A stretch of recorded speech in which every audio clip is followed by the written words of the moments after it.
beautiful people, and welcome to Drawing Down the Dragon. I'm Snappy, and I'm joined by my good friend Graham, and we're here for Searching for Dragons, our show where we dive into poets and artists who explore magic and the mystery. So, how's it going, Graham?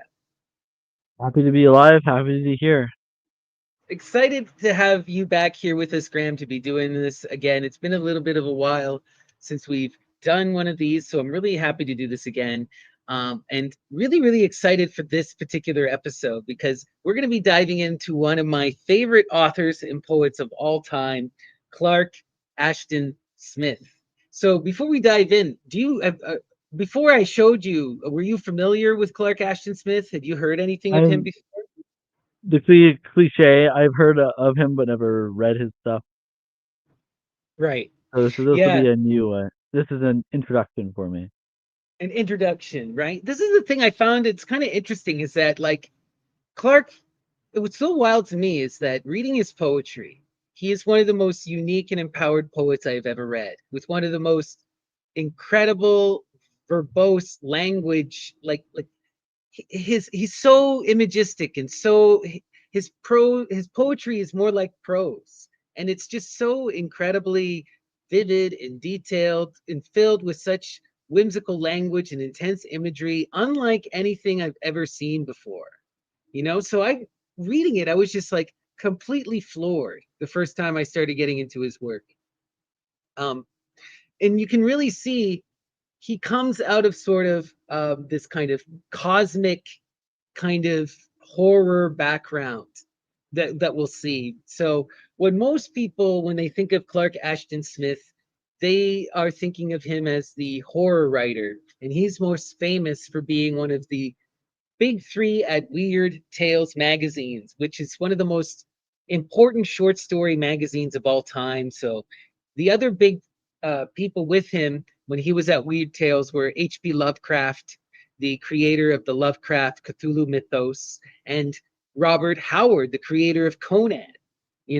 So we're talking giants. And Clark, it's unfortunate because he didn't create a mythos of his own in the same way that those others do. So his work has largely been superseded in the public imagination, but he's kind of a foundation. There wouldn't be a Cthulhu mythos without Clark Ashton Smith. He was one of the first people to write in that world that Lovecraft had created. You know, so really interesting character at the forefront of sort of modernization of poetry and of literature, the beginning of pulp, the beginning of the cosmic and of the ultra weird, you know? Yeah. So when you read this poem here, the Hashish Eaters or the Apocalypse of Evil, what was your general takeaway? What did you think about it? Um, what did I take away from it? That's a tough question because it's a very cryptic piece, very surreal, dreamlike imagery, and more prose than traditional poetry. Absolutely, right. And it is really dense and it's hard to pierce. There's so much imagery going on. Um, but it is really a profound piece. I really thought reading it, it was really all about exploring the infinities of the mind, using drugs to expand the mind so that you can take something and really focus on it until it becomes truly profound and beautiful. And that exploration takes you into the ultimate cosmic.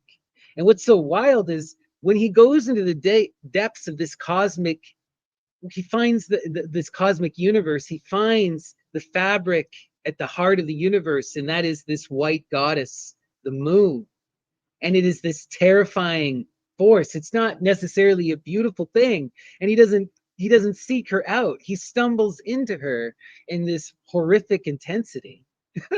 But it's such a wild theme that we see in, even though this is such a unique piece in many ways, it really echoes another piece that we're going to get into. So I guess we'll just bring up our slideshow here and we can start getting into it. So here's the man himself. Oh, I got to just remove this. The man himself, Clark Ashton Smith. And I took a lot of the information today from this collection called The Hashish Eater, which is focused specifically on this poem that we're going to be reading today and on the context in which it was written and whatnot. So it was a really cool little book here. It's edited by Donald Sidney Foyer, or Fryer, sorry. All right, so I want to read for you guys just this kind of little about section here so we can get a sense of who Clark Ashton Smith was. The Californian poet and writer of fantastic stories, Clark Ashton Smith was born on the 13th of January, 1893 in Long Valley and died on the 14th of August, 1961 at Pacific Grove on the Monterey Peninsula, where he had moved after his marriage to Carol Jones Dorman in late 1954. Otherwise, he lived most of his life in a three-room cabin built by his parents, Timaeus Smith and Mary Frances Gaylord Smith, called Fanny, on Boulder or Indian Ridge, some few miles or southeast of the old historical part of Auburn. Smith sold most of their land in late 1937 and in early 1938 after his mother's death in mid 1935 and his father's death in late 1937. The few acres still left from the sale of the original 40 acres became surrounded by modern residential developments. Clark is survived by three stepchildren. Smith began writing prose at the age of 11. These were imitations of European fairy tales and that huge collection of Arabian folklore, fable, and mythology, The Thousand and One Nights, otherwise known as the Arabian Nights, a work that fascinated and enchanted his childhood and adolescence, and obviously influenced his literary output throughout his lifetime.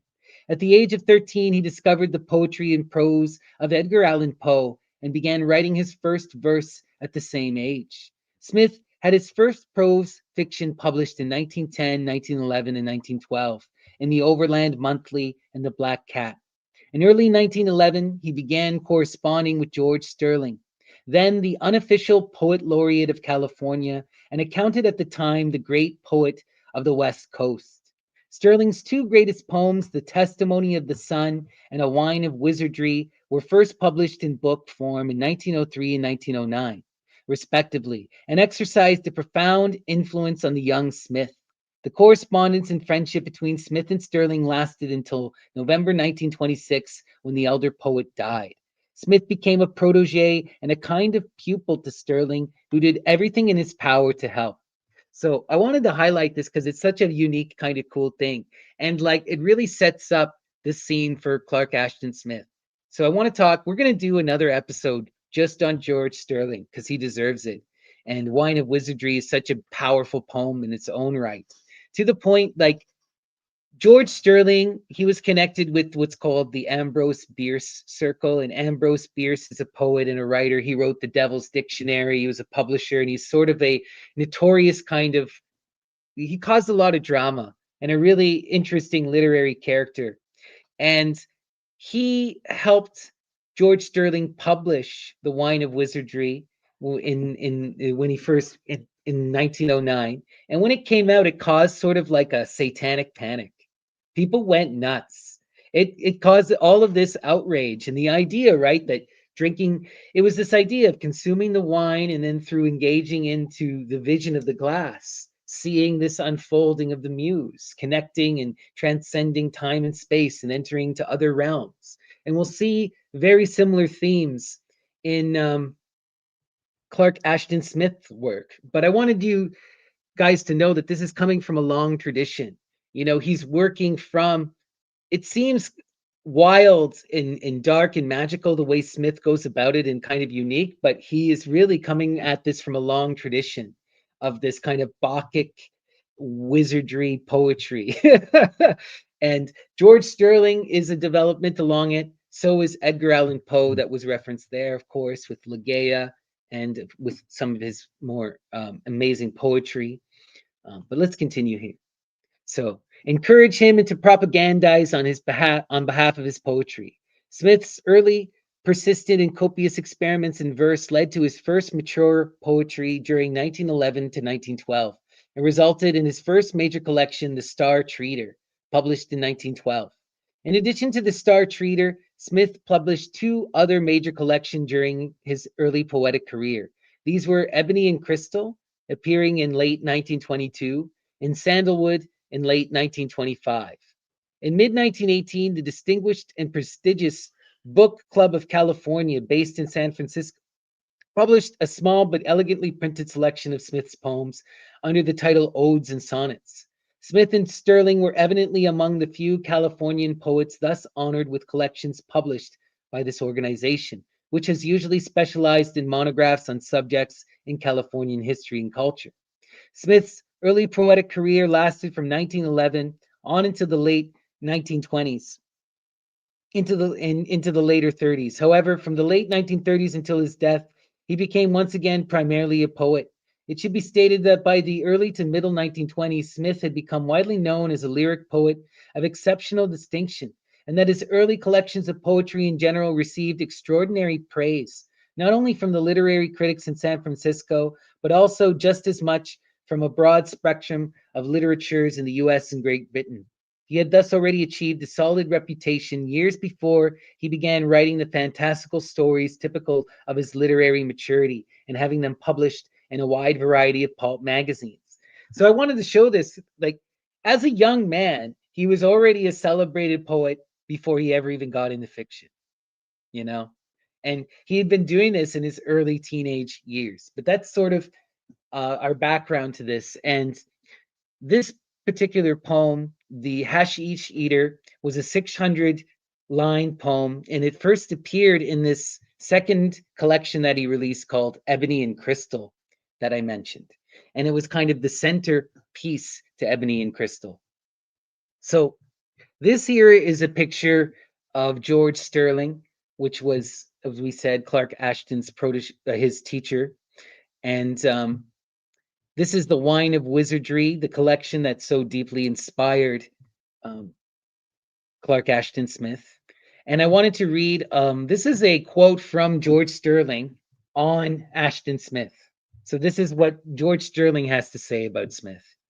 Because he has lent himself the more innocently to the whispers of his subconscious daimon, and because he has set those murmurs to purer and harder crystal than we others, by so much the longer will the poems of Clark Ashton Smith endure.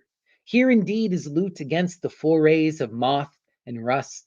Here we shall find none or little of the sentimental fat with which so much of our literature is larded. Rather, shall one in imagination's misty mid region see elfin rubies burn at his feet, witch fires glow in the nearer cypresses, and feel upon his brow a wind from the unknown. The brave hunters of fly specks on art's cathedrals' windows will find their little here for their trouble, and both the stupid and the overly sophisticated had best stare owlishly and pass by. Here are neither kindergartners nor skyscrapers, but let him who is worthy by reason of his clear eye and unjaded heart wander across these borders of beauty and mystery and be glad. Right? Beautiful, Pretty beautiful line, telling us that this is a guy truly connected to his muse, to his daimon, right? In that true poetical imagination and just allowing us to see the elfin rubies burn. Wild, right? wild. So the next big inspiration besides George Sterling and A Wine of Wizardry for the Hashish Eaters was this collection by Charles Baudelaire. So Clark Ashton Smith spoke several languages, including French and Greek, and he translated a lot of French. His unique prose style was actually born of the French language and was imitating French prose, but adapted to English, and was originally inspired by Charles Baudelaire. And this book, especially, was a huge influence. It's called The Artificial Paradises. And it is all about opium and wine and this idea of the God made man or the man made God, who you become a God through the experience and the use of these kinds of mind expanding drugs and through the use of poetry to explore reality. So we'll get into this a bit. So this is a quote I wanted to read to you guys from Artificial Paradises to show you the background that is really inspiring Clark Ashton Smith. So it says here, To muse for long, unwearied hours with my attention riveted to some frivolous device on the margin, or in the typography of a book, to become absorbed for the better part of a summer's day in a quaint shadow falling aslant upon the tapestry or upon the door, to lose myself for an entire night in watching the steady flame of a lamp or the embers of a fire, to dream away whole days over the perfume of a flower, to repeat monotonously some common word until the sound, by dint of frequent repetition, ceased to carry any idea whatever to mind, to lose all sense of motion or physical existence by means of absolute bodily quiescence, long and obstinately preserved in. Such were a few of the most common and least pernicious vagaries induced by a condition of the mental faculties, not indeed altogether unparalleled, but certainly bidding defiance to anything like analysis or explanation. And the nervous August Bedloe, who swallows a great quantity of opium before setting forth upon his morning walk, tells us that he derives a curious benefit from this daily poisoning, as the opium endures all things, even the most trivial, with an exaggerated intensity of interest. In the quivering of a leaf, in the hue of a blade of grass, in the shape of a trefoil, in the humming of a bee, in the gleaming of a dewdrop, in the breathing of the wind, in the faint odors that come from the forest, there came a whole universe of suggestion, a gay and motley train of rhapsodical and methodical thought. Really, really wild stuff, right? So this is Baudelaire telling us what these drugs do to him, right? And this is what these poets are getting at. They're using these mind expanding substances to do just that, to expand the mind and to really pierce into the heart of nature. And reading this and thinking about this, you know what it really reminded me of? Another one of these episodes that we did, and someone you brought, Graham, which is Aldous Huxley. This sounds a lot like how Aldous Huxley was talking about drugs in what was the book we read again? I'm trying to remember. The doors of perception. The Doors of Perception, right? When he was doing what was he doing? Masculine. Mescaline, you know, and he's talking about the changing and the hyper fixating on what's alive and in front of him, you know, very very similar. Yeah, yeah. But discovering the eternal in the moment and in the physical world. Exactly, discovering the moment in discovering the The eternal in the infinity. moment, right? Yeah, yeah. So beautiful. So I read this little quote that we had Yes, that I found. So yes, yes. this is a short blurb from Clark Ashton Smith himself about his own writing. So he says, "My own consciousness, my own conscious ideal has been to delude the reader in accepting an impossibility or series of impossibilities by means of a sort of verbal black magic, in the achievement of which I make use of prose rhythm, metaphor, simile, tone color, counterpoint, and other stylistic resources, like a sort of incantation." So his And this poems are black magic incantations. poem is Said from the incantation. man himself, right? Yeah.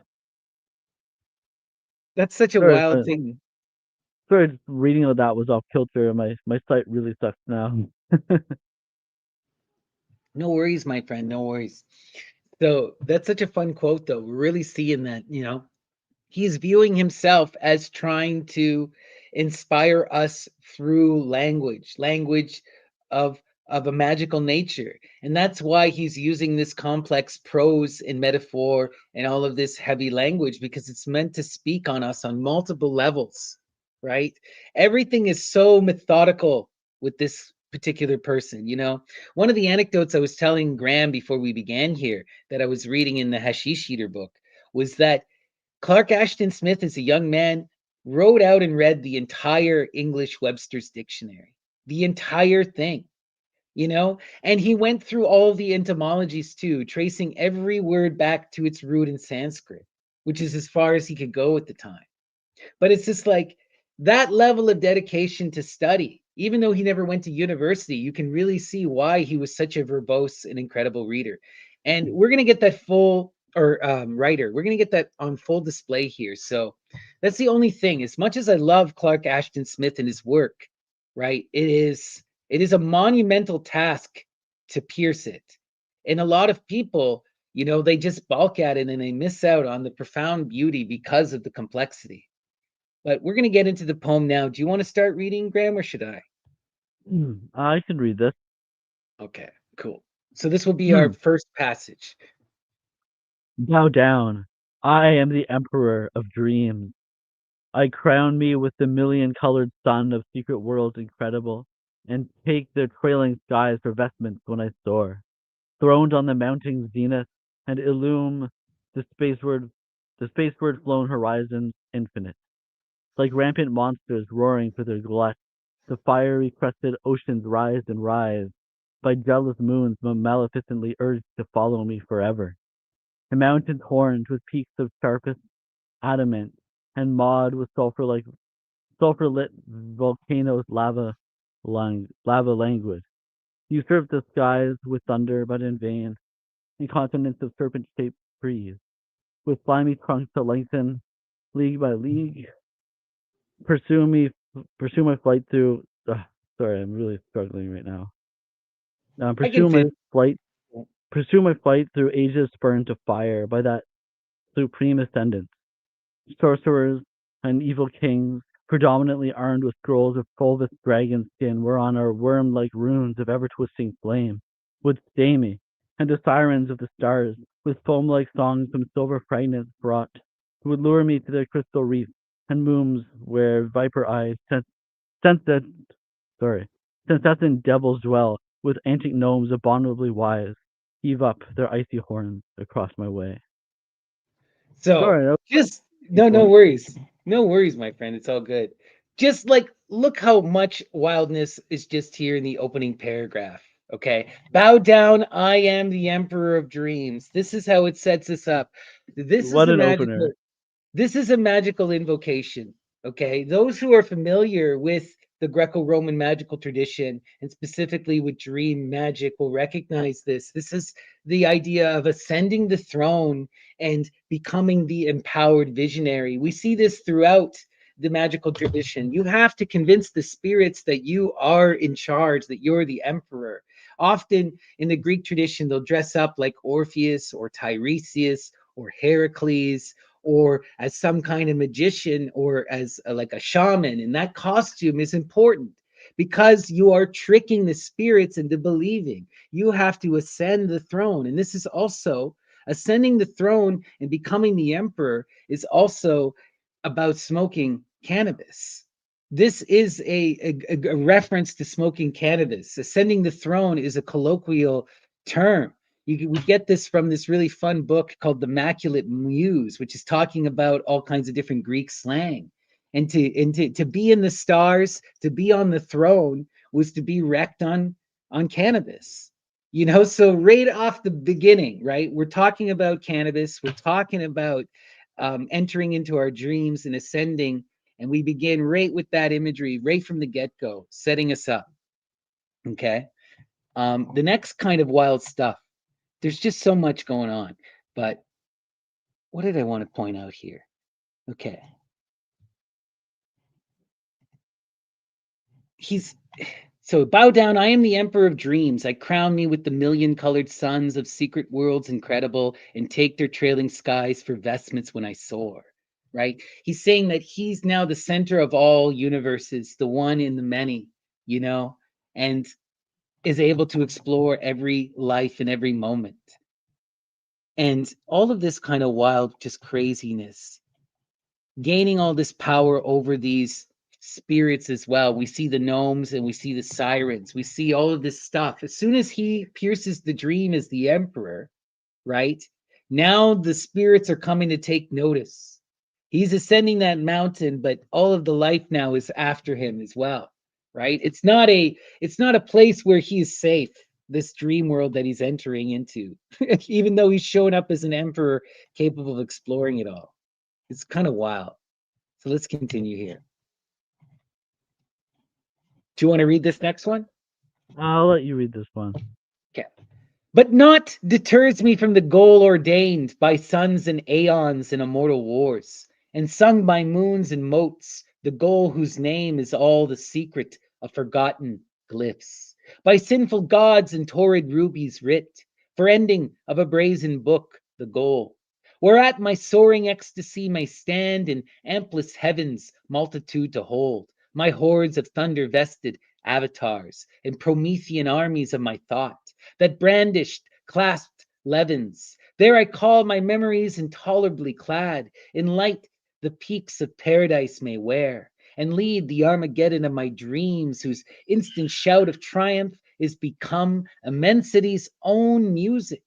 For their feet are founded on innumerable worlds remote in alien epochs, and their arms upraised are columns portent to exult.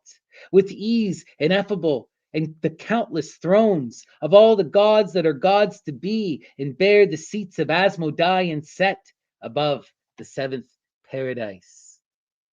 So much incredible, wild, and it's like first off, not deters me from the goal ordained by suns and aeons and immortal wars, going across the birth and the death of universal cycles, right? Um, by sun, sung by moons and motes. What is he looking for? The song sung by the moon, right? The goal whose name is all the secret of forgotten glyphs. He's looking for the ineffable hidden name, right? This is such a powerful thing. This takes us back to within the Greek tradition, the hidden God, right? This is agnostotheo. Also, we see the same deity in the Egyptian as Amun, Amun, right? The hidden one, the hidden sun, the hidden light. And this is this androgynous God, right? This hidden God that's working behind the seas, that is this ineffable name that cannot be pronounced. You know, when Paul first went to speak to the Greeks in Athens, he used the name of Agnostotheo to try and talk to them about Yahweh, because you can't talk, Yahweh is an ineffable God without form and without name, and he said it's the same as your Agnostotheo, you know. So it's kind of interesting, um, but yeah, so he's setting us up in that sense, taking us there, right? My hordes of thunder vested avatars, right? My hordes of thunder vested avatars. This idea of the avatar is this reincarnating through the cycle, that the body is an avatara, right? The God is an avatara, that he descends into form for a time and then lives out a life and then goes back to the divine. And it's that cycle. So we are avatars, we are gods and we are avatars. And what he's saying is that he's been through this multitudes of times in this experience, right? And Promethean armies of my thought.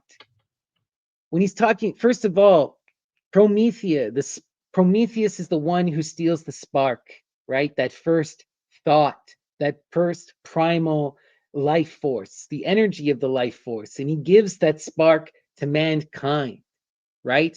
And it is Prometheus that fights to have us brought to freedom. One of the earliest names of Prometheus is actually Promethea, right? Kind of wild. It's a feminine energy. But what we're seeing here is just him connecting himself to this idea of sharing this idea and fighting across the cycles to bring humanity its freedom, to come into true knowledge and understanding, to recognize its own divinity. You know, there I Yeah. call my memories. Sorry, go ahead. No, no, you're good. And all the stuff here too, right? About the immensity of the music, the founding on innumerable worlds, the experience of all these countless thrones, bearing and recognizing Asmodai and Set in all of their infinite carnations across infinite expanses, right? Seeing the multiplicity in the one is what he's trying to show us, right? The absolute infinite diversity in all of its ever expanding wildness, but also how they're all interconnected as mirrors of one another, right? Right.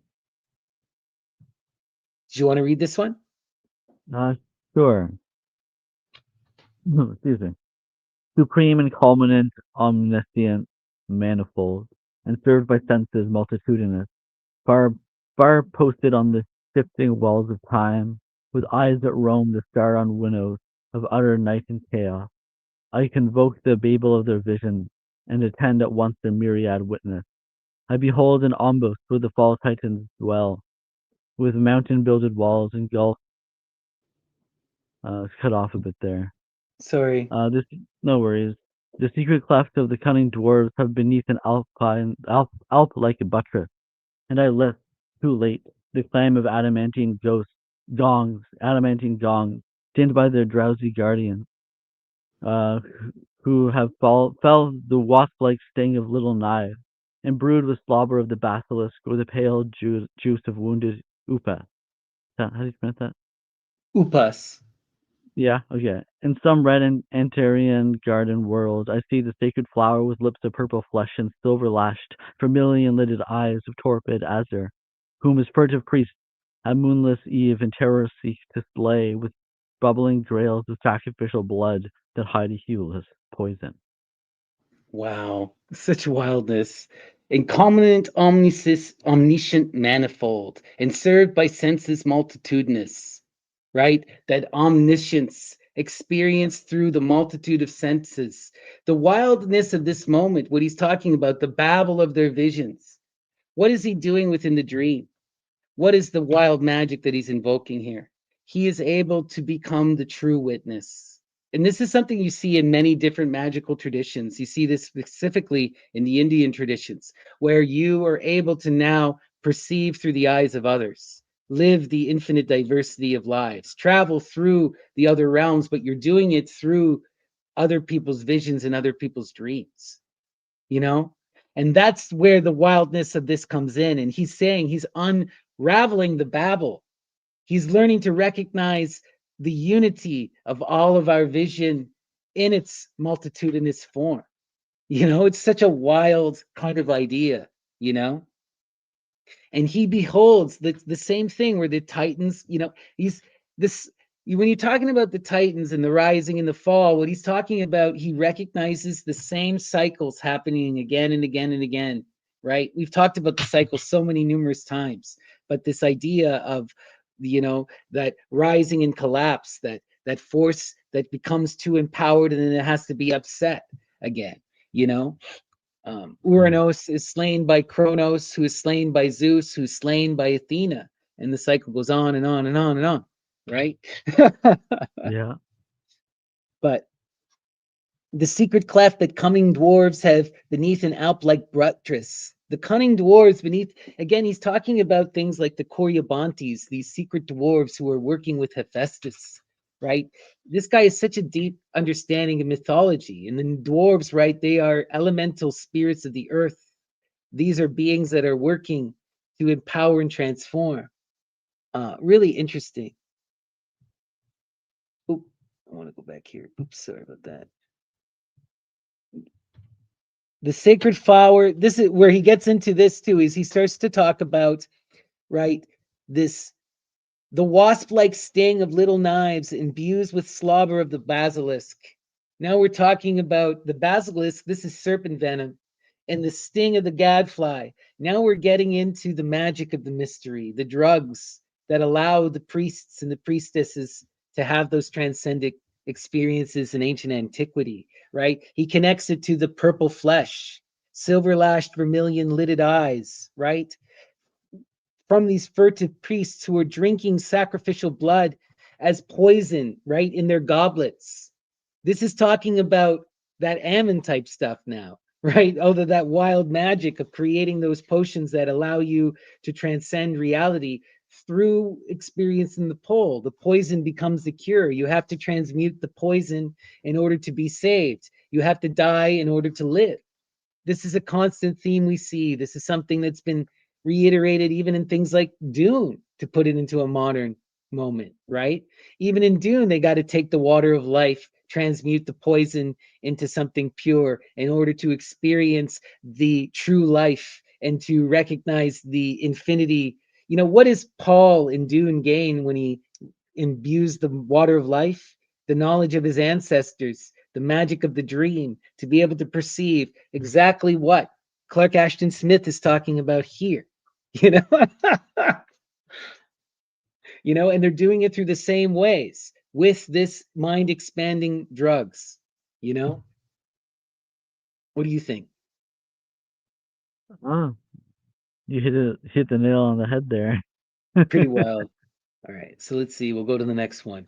And I read upon the tongue of a forgotten sphinx the annulling word of a spiteful demon wrote in gall of slain chimeras. And I know what pinnacles the lunar wizards use that once allured the gulf returning rock with 10 great wings of furled storm to pause midmost an alabaster mount, and there with boulder weighted webs of dragon's gut uplift by cranes a captive giant built, they wound the monstrous moonquake throbbing bird, and plucked from off his saber taloned feet Uranian sapphires fast in frozen blood, and amethysts from Mars. I lean to read with slant slipped mages in an evil star the monstrous archives of a war that ran through wasted aeons, and the prophecies of wars renewed, which shall commemorate some enmity of wyvern headed kings, even to the brink of time. I know the blooms of bluish fungus freaked with mercury that bloat within the craters of the moon,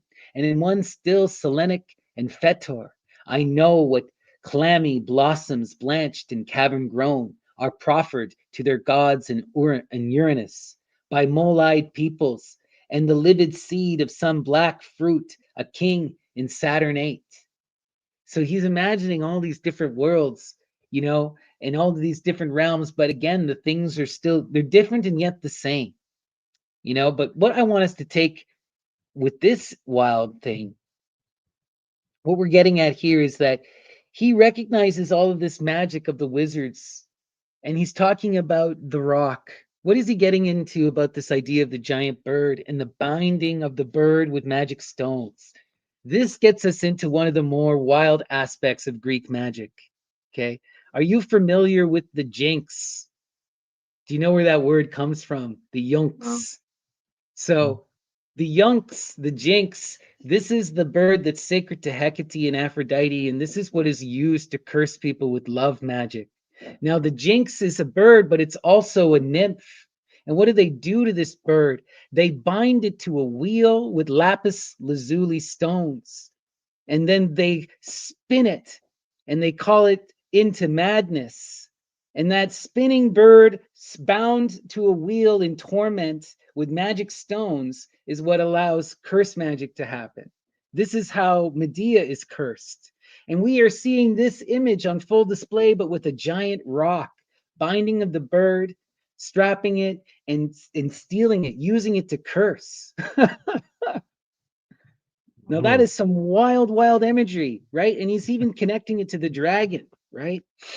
And the dragon are these temple guardians that protect the rights, that guard the true drugs, that guard the true wisdom, the sacred rights, the golden fleece, And we know that the golden fleece is not really a fleece, but it is a magical song, a recipe, right? A recipe for medicine.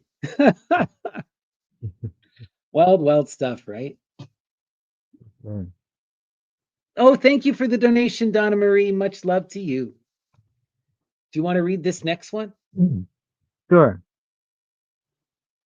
Which cast upon his tinkling palace floor, who took root between the burnished flags, and now hath mounted and become a hellish tree, whose lithe and hairy branches, lined with mouths, net like 100 ropes his lurching throne, and strain at starting pillars.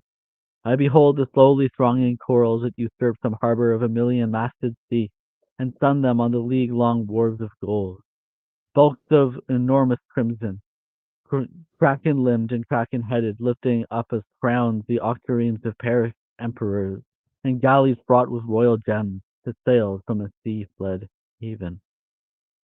So, what is one of the great metaphors that we see connected to Medea constantly? She is the dark harbor. She has the kolpos, which contains the sacred cup, the mystery. She is the true grail. And I think this is what Clark Ashton Smith is getting at here. Okay, what he's talking about is the harbor of a million masted seas, right? He's saying that in order to become that empowered king, you got to control the harbor, right? The power behind the throne is the one who's controlling this thing. And what you see in the harbor of a million, and the Kraken comes up and it destroys all of those potential kings, right? Every one of those people who tries to dominate the harbor gets destroyed by the Kraken. This is that constant war that we're seeing, you know? This is a theme that we constantly see within the Greek is that need to abduct and usurp the power of the feminine. This is at the heart of so much of this magic, you know. It's for better, like it for worse, you know. It's Herodotus opens up his history with the abduction of the women. We see this best on display in Aristophanes' Clouds, where we find out that Zeus's power, he only has his power because he abducted Hera and he takes her power. And this play ends when the trusty friend and the people are able to get Hera away from Zeus and take his power. You know, it's all about this controlling of that empowered feminine. We see that with the rock that's binding this imagery. We see this now with the possession of the harbor. Okay, so let's go to this next one. Swifter and strange grow the visions. Now a mighty city looms, hewn from a hill of purest cinnabar, to domes and turrets like a sunrise thronged, with tier on tier of captive moons half drowned in shifting erubescence, but whose hands were sculptors of its doors and columns wrought to semblance of prodigious blooms of old. No eremite hath lingered there to say, no man comes to learn, for long ago a prophet came, warning its timid king against the plague of lichens that had crept across subverted empires in the sand of wastes that Cyclopean mountains ward, which slow and electable would come to take his fiery bastions and fanes and quench his domes with greenish terror. Now I see a host of naked gents armed with horns of behemoth and unicorn, who wander blinded by the clinging spells of hostile wizardry, and stagger on to forests where the very leaves have eyes, and ebonies like wrathful dragons roar, to teaks a chuckle in the loathy gloom, where coiled lianas lean with serried fangs. So, first off, I want to point out this image of the mighty city of Cinnabar, right? A red and orange city, a, a building of this empowered city with all these towers and turrets and domes. This is Babylon. This is Rome. This is the sacred city. This is an idea, again, that we see time and time again within the Greek magical tradition. In Aristophanes' Clouds, the trusty friend is doing what? Trying to build the protected perfect city, Cloud Cuckoo Land. We see similarities in the work of King Solomon. He's trying to create the perfect temple by binding and forcing the spirits, right? And he does that with the magic of the sacred bird, the hoopoe. But the hoopoe is also a muse in the Greek tradition, and it's the same hoopoe that is used in clouds. My point that I'm trying to get at is that you're seeing all of this kind of true Greek Roman kind of Alexandrian magic within this poem by Clark Ashton Smith. And he's trying to point this out to you, the creation of the ideal city through that Babylon energy, right? That Lady Babylon Medea energy, that Ammon hidden God energy. That's what he's getting at. And this is an energy that comes to bring justice and to unite us into the empowered city, you know? And as we continue on, he's talking about, right, a prophet came to warn of its timid king. This is another thing. It's that we see wizards come in and upset the, you know, one thing that the next part that he's getting at is that these wizards, what do the wizards do? What does he do with this poetry? He's creating propaganda, he's creating satire, he's trying to attack the audience and to make the audience see things in a different light. And what does the timid king do? The timid king allows these these foreign wizards to come in and undermine his mythos, destroy his society through a new magical story, one that disconnects the people from the reality that had been cultivated under the vision of the previous empire, right? And any empire is only as good as its vision. And once that vision is undermined and no longer a uniting force, now your empire is divided and will consume itself, you know? And so this is what we're seeing. This is what he's trying to get at. We're seeing this whole thing fall apart because that king doesn't have the strength to maintain that unitary vision. Tower energy there. Tower energy, right? Okay, you want to read this one? Sure. From writhing palms with swollen bowls that moan, where leeches of a scarlet moss have sucked the eyes of some dead monster and have crawled to bask upon his azure-spotted spine, where hydra-throated blossoms hiss and sing, or yawn with mouths that drip a sluggish dew, whose touch is death and slow corrosion. Then I watch a war of pygmies, met by night, with pitter of their drums of parrots high, on plains with no horizon, where a god might lose his way for centuries.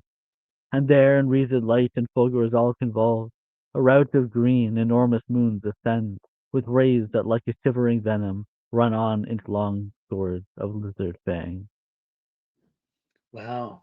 So we're seeing that primal fighting, that primal kind of war stuff. And what is he getting at? He's like, I watch a war of pygmies. He's talking about, again, gnomes and spirits and daimonic forces. These aren't like literal pygmies, but are those little peoples, those different types of spirits beating their drums and shaking their shields. This is a constant image we see, whether it's the Kurites, the Coriobantes, the Lares, the anyway, there's so many, the Sali. This is something that we see time and time and time again within this Greco-Roman Alexandrian magical tradition, you know? And what I think he's getting at is like within those daimonic worlds and those spirit worlds, one could get lost, could get all caught up in those petty fights and those limited things. And that's even what our world is, right? All of this kind of nonsense of our world is a petty fight when there's something far grander happening. We are one of a trillion universes unfolding, and he's experiencing them all. And he's telling us, look, one can easily get lost in these, in these constant fighting cycles of lesser spirits and beings, wild stuff. So let's read this. Surveyed from this my throne as from a central sun. Right there, guys. The throne is the central sun. He's telling you he's seated upon the throne as the sun. He's invoking the magic of Apollo, right? Projecting his will, manifesting his dream, like Hermes wielding the caduceus, right? Wild stuff. The pageantry of worlds and cycles pass. Forgotten splendors, dream by dream, unfold like tapestry and vanish. Violet suns, or suns of changeful iridescence, bring their rays about me like the colored lights imploring priests might lift to glorify the face of some averted god. The songs of mystic poets in a purple world ascend to me in music that is made from unconceived perfumes, and the pulse of love ineffable.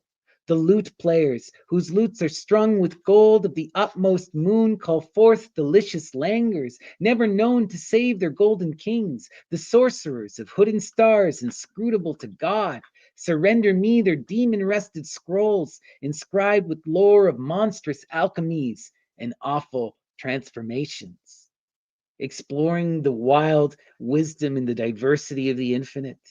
The art, the music, that enthusing power of life. That's what he's tasting here.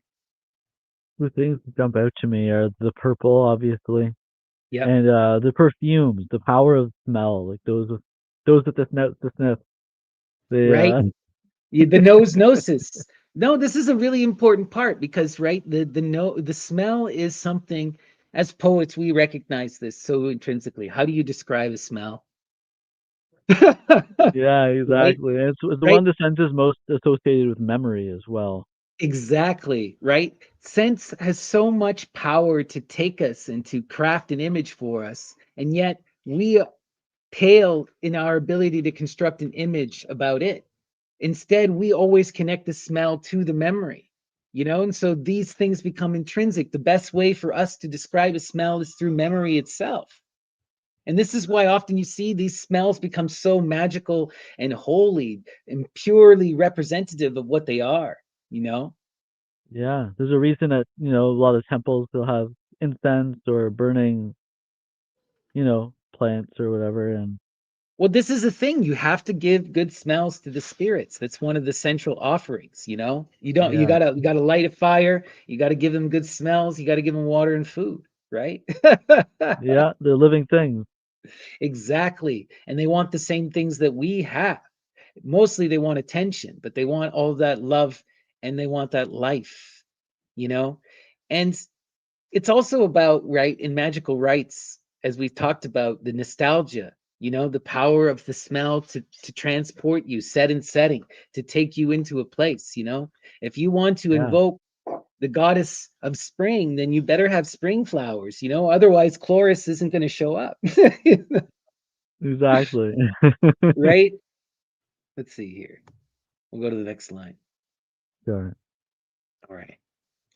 If I will, I am at once the vision and the seer, and mingle the one and the many, the vision and the seer. How wild is that? And mingled Right off with the my bat. ever streaming pumps, and still abide their suzerain, I am. He is also the emperor. He is the god of the sun, right? He is the center. This is what he's telling. The first and the last, all are united in us.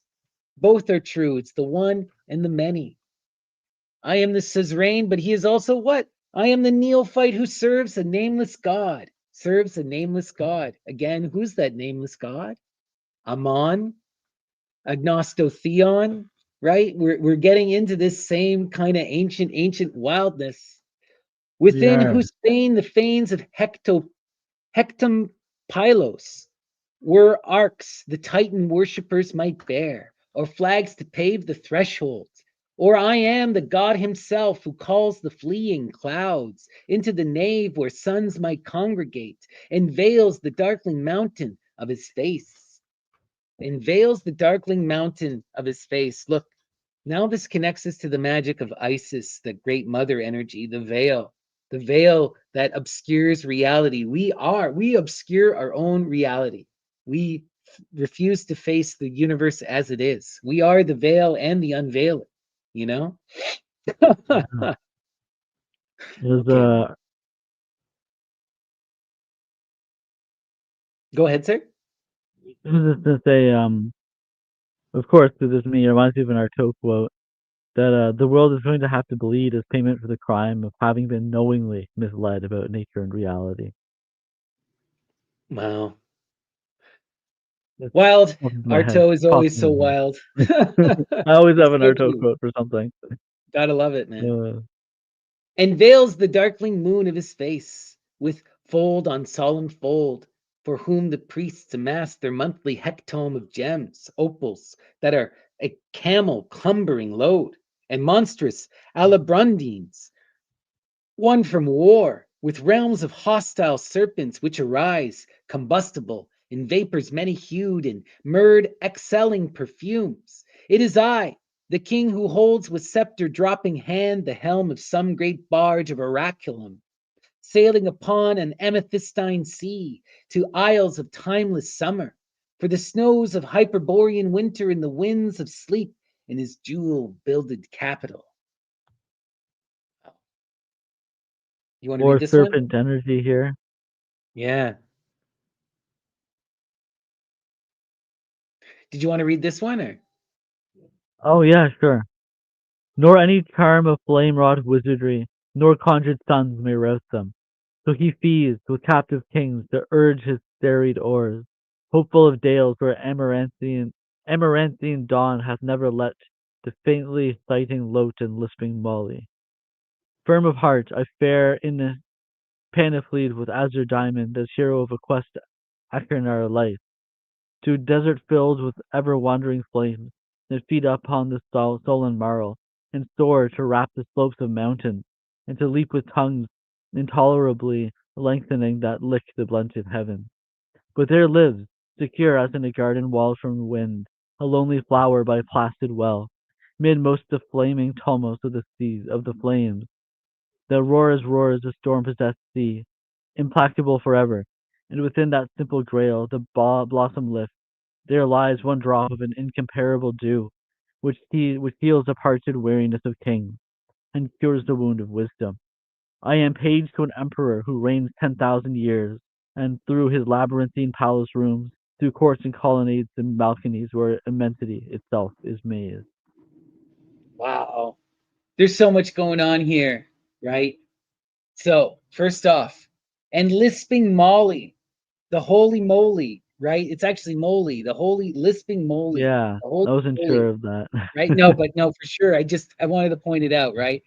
Yeah, Right. yeah. And so this again is connecting us to the Circe magic, to Homer, to the Odyssey, right? And he's using these different things as kind of whistles for those who know. Another one, Ashernar, the river. This is a really important constellation, the end of the river. It's the brightest star in the river constellation. And this is a star that is always in constant spinning. It has a very fast rotation. So it's one of those stars. More commonly, you see this with Sirius, but Ashernar is also a swastika. It's a swastika. It makes that spiral image in the sky if you pay attention to it. That's what our ancestors in the ancient past were talking about when they're drawing swastikas. They were drawing stars. It's just gotten all convoluted over time, you know? Co-opted. Exact co-opted is a better way to say it. Turned into something evil. The wild Yeah. stuff, right? And okay, see here. Ever wandering flames that feed upon the sullen mar and soar to the slopes of mountains, right? I am page to an emperor who reigns 10,000 years, and through his labyrinth palace rooms, through courts and colonnades and balconies wherein immensity itself is mazed.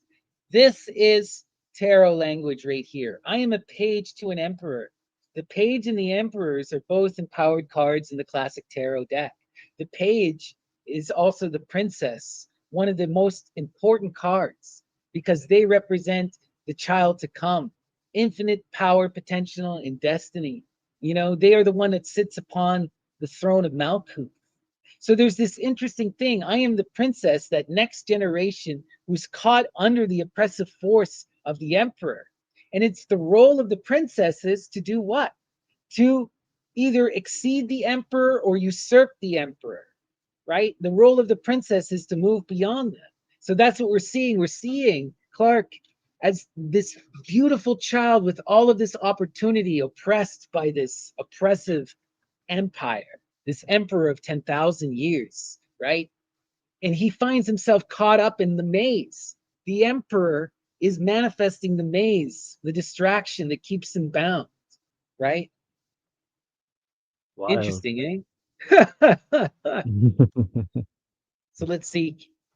Now, I seek the golden gorget, the holy grail, anyone?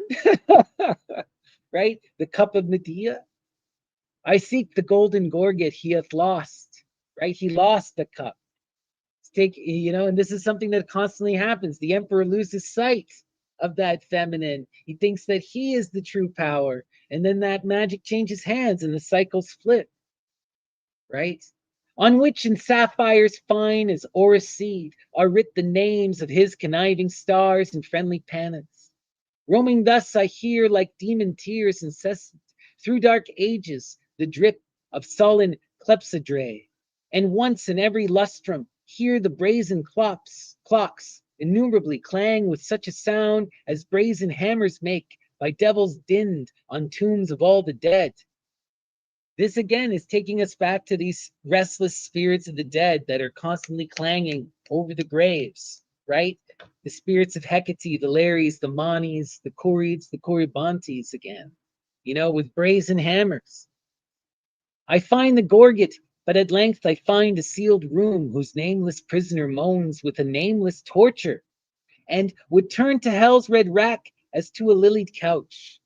Now, this is something I want to point out because this is now getting into the more radical philosophy of people like Plato, a couple other different radical ideas, right? Are we are we the God who's lost his own name? Are we the center of the universe? Are all of we actually just that one united God who's been divided and imprisoned, struggling to reform and reunite itself, struggling to give Yeah. itself back its own name?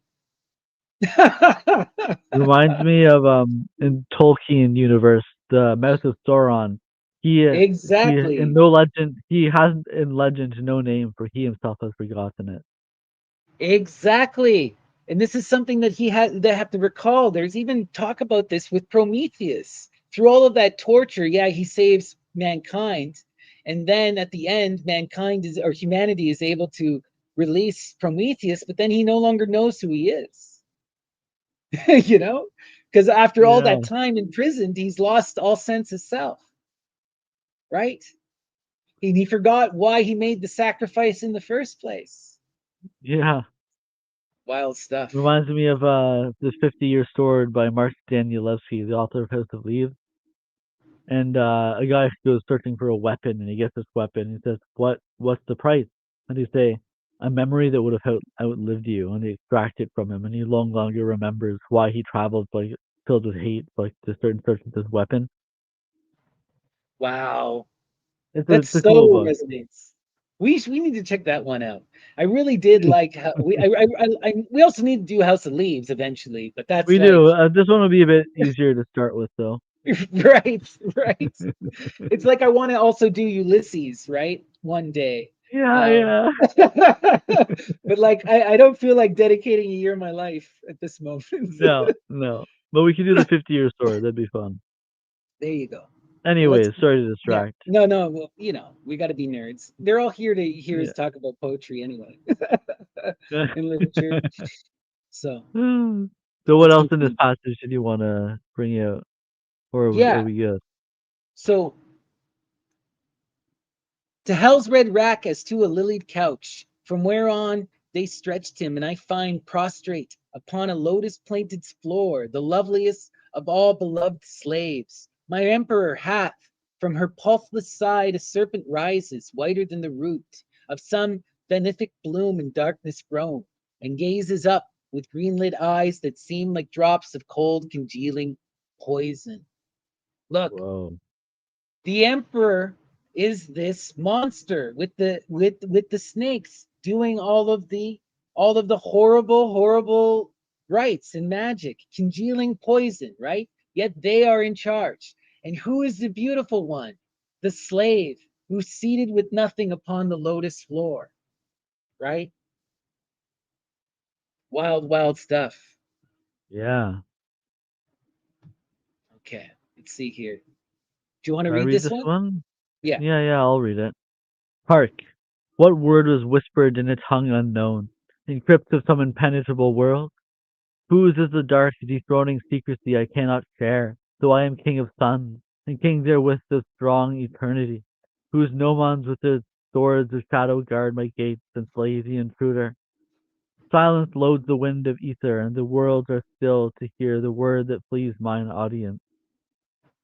In simultaneous ruin, all my dreams fall like like a rack of fuming vapors raised to semblance by a necromant, and love spirit and sense unthinkably alone above a universe of shrouded stars, and suns that wander, cowls of sullen gloom, like witches to a Sabbath.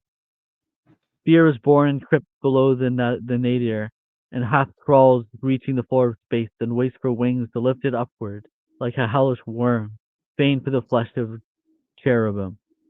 Red orbs and eyes that gleam remotely as the stars, but are not eyes of suns or galaxies, gather and throng to the base of darkness. Flame behind some black, abysmal curtain burns, implacable, and fanned to whitest wrath.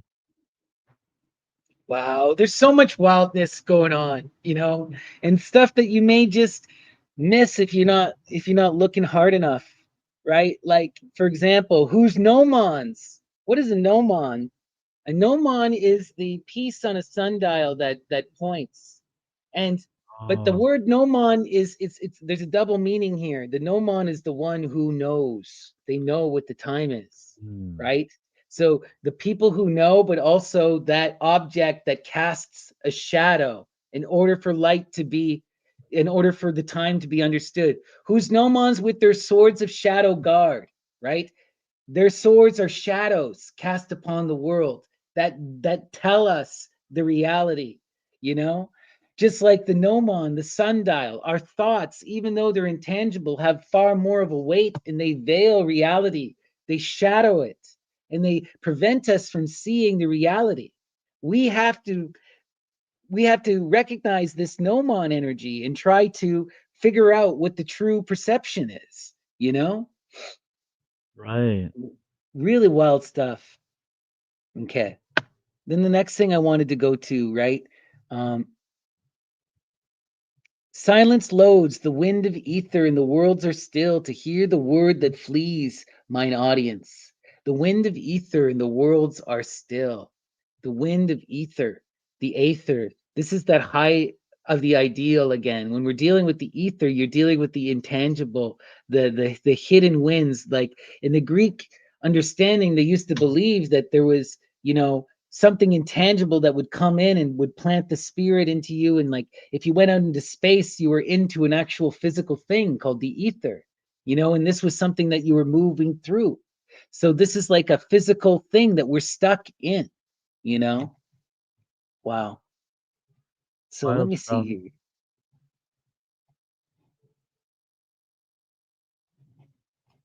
Yeah, just wild stuff. Let's keep going here. Sure. Okay. By raised wings that flail the whiffled gloom and make a brief and broken wind that moans, as one who rides a throbbing rack, there is a thing that crouches, worlds and years remote, whose horns a demon sharpens, rasping forth a note to shatter the dungeon keeps of time. Right? The dungeon keeps of time. Again, right? We got to shadow that gnomon. We no longer want to be casting a shadow that obscures reality. It is the very perception of time that is binding us to time and space. It's that desire to divide and to be in that infinite multiplicity and that grasping, right? Wild, wild stuff here. All is dark for ages, and my toiling heart suspends its clamor as within the clutch of death, tightening with tense hermetic rigors. Then, in one enormous million flashing flame, the stars unveil. The suns remove their cowls and beam to their responding planets. Time is mine once more, and armies of its dreams rally to that supernal throne, firmed on the zenith. This is the magic of death. This is passing through the gates of death. This is what happens. This is what he's describing, going into that infinite darkness for a time, losing all sense of self until it returns again, right? Until that spark of the light reveals itself and you struggle to come within it. So he's going into the darkness and then into the light, right? Wow. From death to Reminds rebirth. me reminds me a bit of this Dutch novel. I can't remember the title. It's never been translated, but it's about an artist who wants to create a piece of work that is so abstract that it shatters reality. Well, it's also, yeah, that's, And it's just like, also this pretty neat. That's so wild. It always makes me think of, okay, right? True knowledge can only exist within duality. The one becomes the many so that the one can know itself. Why, right? But in order to know itself, you have to shatter that unity, rip yourself apart, fall into diversity and into strife, fall into separation. And then that separation calls us back into unity. But that unity destroys knowledge.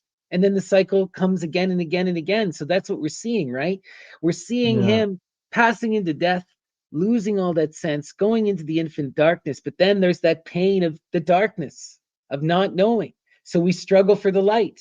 But that receiving of the light ends in separation. And so we're in this constant pull and push again. The accordion of the universe. The accordion of the universe. Love it. Mm. All right. You want to read? Sure. Once again I seek the meads of shining moly I had found in some anterior vision, by a stream no cloud hath ever tarnished. where the sun, a gold narcissus, loiters evermore above his golden image. But I find a corpse the ebbing water will not keep, with eyes like sapphires that have lain in hell and felt the hissing coals. And all the flowers about me turn to hooded serpents, swayed by flutes of devils in lascivious dance, meet for the nod of Satan, when he reigns above the raging Sabbath, and is wooed by sarabands of witches.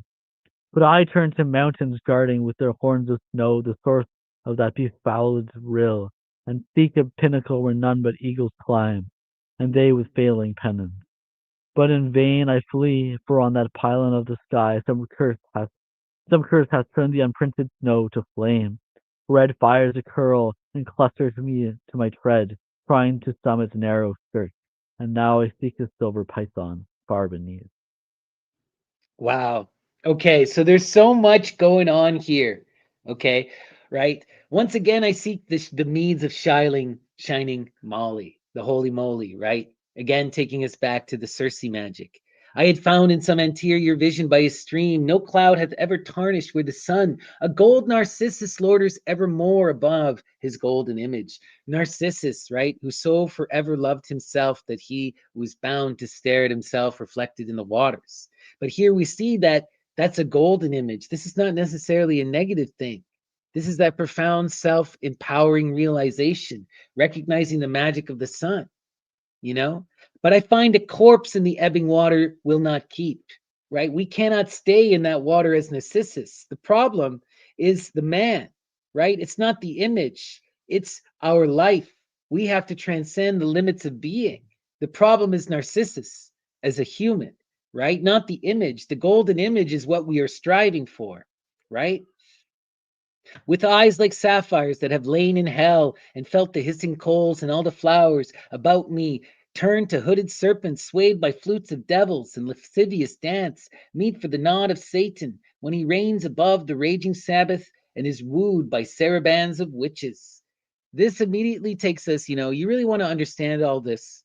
Everyone needs to read. We did a whole Searching for Dragons episode where we read the whole thing, the Hymn to the Mother of Gods by Julian the Apostate, because this is kind of the central image that is informing so much of the Western magical tradition, right? And that is this idea of the path of Attis, that Attis falls down from the heavens and goes into the mud, into the depths of the water with the nymphs, the feminine, the witches, right? And there he is bound down by his sexual desire and his greed, right? His erotic desire and his greed keeps him bound in the earth, right? With that devil energy, which is the beast. The beast, though, is duality in this energy, right? Because we see that in the Mother of Gods, right? Julian tells us that Cybele sends the beast to do what? To drive, to drive Attis mad, to make Attis recognize that he's bound in the earth and to break free of his limitations. So Attis does what? He castrates himself and goes through that process of divine imitation, becomes a woman in order to rise to the stars and become that great mother, go through a complete and utter transformation into something pure and true, right? And this is a fundamental image. We're seeing it here in more negative and more modern images of witches and demons, but it's the same thing. The devil is the beast that either binds you to the earth or rises you to the stars. But either way, he's forcing you into that mirror, you know? And this is the path. It's about us breaking free of greed and want and superfluous desire and coming to true empowered wisdom and love, going through the process of divine imitation and ascending to become like our true self, the highest muse, which is that great mother, you know? And so this is not so much a literal transformation, but a mental one, you know? Right. And we're also seeing, right, what ends up happening where it gets so wild here too is as he continues down the path, right, he goes, but I turn to the mountains, guarding with their horns of snow to seek the source of that fouled rill and seek a pinnacle where none but eagles climb. So he's walking the path of Attis. He's striving to reach the heights of the ideal. He's trying to be placed among the stars, to walk in the way that Hercules walked, in the way that Attis walked, right? But in vain I flee, for on that pylon of the sky some curse had turned the unprinted snow to flame. He's denied access. He cannot ascend to the heavens that way. For whatever reason, he's not allowed into the gates. Red fires that curl and cluster to my tread, trying the summit's narrow cirque, and now I see a silver python far beneath. Now he's recognizing the pole, the silver python. Python is the oracular god, the true Titan ruler of Delphi that was destroyed by Apollo and Artemis, right? That ancient serpentine feminine force that was supplanted, you know? And what is he going to now? He's going to that ancient force. He's been denied the ability to reach to the heights, so he's invoking the pole and going down into the depths to that true snake, that true feminine power python. Wild stuff. You want to read? Sure. Sorry. Fast as a river that a fiend hath witched and forced to flow, reverted in its course the mountains whence it issued. Rapidly it winds from slope to crumbling slope, and fills ravines and chasmal gorges, till the crags totter with coil on coil incumbent. Soon it hath entwined the pinnacle I keep, and gaped with a fanged, unfathomable maw, wherein great Typhon and Enceladus were orts of daily gulp. But I am gone, for at my call the hippogriff hath come, and firm between his thunder-beating wings I mount the sheer cerulean wells of noon, and see the earth, a spurned pebble, fall, lost in the fields of nether stars, and seek a planet where the outwearied wings of time might pause and furl for respite, or the plumes of death be stayed, and loiter in reprieve above some deathless lily. For therein beauty hath found an avatar of flowers, blossoms to clothe it as a colored flame from peak to peak, from pole to sullen pole, and turn the skies to perfume. There I find a lonely castle, calm and unbeset. Wow, right? So much wildness, right? We're seeing the river taking us through the cycles, but I wanted to point out we got great Typhon and Enceladus, right? Enceladus is the giant of Mount Echidna or Mount what is it? Um, but yeah, Mount Etna, right? Um, and they were the ones they fight against Zeus and Athena in the Titanomachy, right? And this is what leads to, in the Greek tradition anyway, the confusion of the languages, the Titanomachy, not this Babel story, but this fighting and this displacing of the previous ruling gods, the destruction of the Titans, right? Leads to that crazy confusion of languages. I wanted to point that out. Um, Yeah.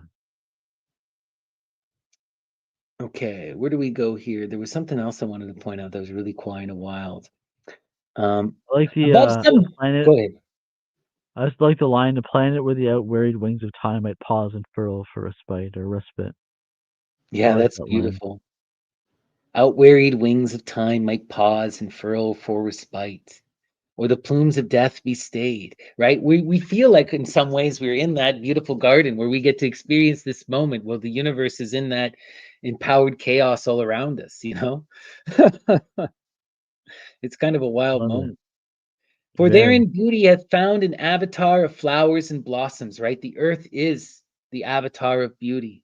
And it's that life force of nature that blossoms, that is the goddess physically born for us, that clothes it in a colored flame, from peak to peak, from pole to sullen pole, and turn the skies to perfume, right? What does he recognize? The power of nature, right? In this moment, the true beauty that allows us to transcend. All right, let's see here. Saved by the purple spears of amaranth and leafing iris tender sorted, walls of flushed marble and wonderful with rose, and domes like golden bubbles and minarets that take the clouds as coronal, these are mine. For voiceless looms the peaceful barbican, and the heavy teethed portcullis hangs aloft to grin a welcome. So I leave while a while my hippogriff to crop the magic meads and pass into a court the lilies hold, and tread them to a fragrance that pursues to win the portico, whose columns carved of lazuli and amber mock the palms of Edenic forests capitalled with fronds of stone fretted to airy lace, enfolding droops that seem as tawny clusters of breasts of unknown houris, and convolved with vines and shut in shadowy leaved flowers like the dropped lids of women that endure some loin dissolving ecstasy. Loin dissolving ecstasy. That's kind of wild. Wow. Through Yeah. doors inlaid with lilies twinned luxuriously, I entered dazed and blinded with the sun, and here in gloom the changing colors cloud, a chuckle sharp as crepitating ice. Wow, Whoa. wow, wow, wow, wow. Right? So he's going through this, experiencing that profound nature in all of its wildness, right? All of its wildness, trying to really experience and really perceive all of that, ecstasy of the nature, engage it to the point of self destruction. What is he getting at here? With that loin dissolving ecstasy, he's getting at that self-destructed idea. We've talked about this a lot with George Bataille and the left-hand path, but where true transcendent ecstasy and suicidal destruction become the same thing. Where it is that will to death and ecstasy are the same. That will to try to transcend all feeling and achieve the most extreme feeling. And there's nothing more profound than that final ending, right? Orgasm and death are the same, that pause of life, that moment of shutting out of thought. And so we see this kind of wildness where the left hand path is that urge to self destruction, that urge to either be mutilated or to mutilate, and it's such a visceral, wild human thing that we all deeply, deeply struggle with. But it is also truly human, you know, and there is power and pleasure in the destruction despite what we deny, Yeah.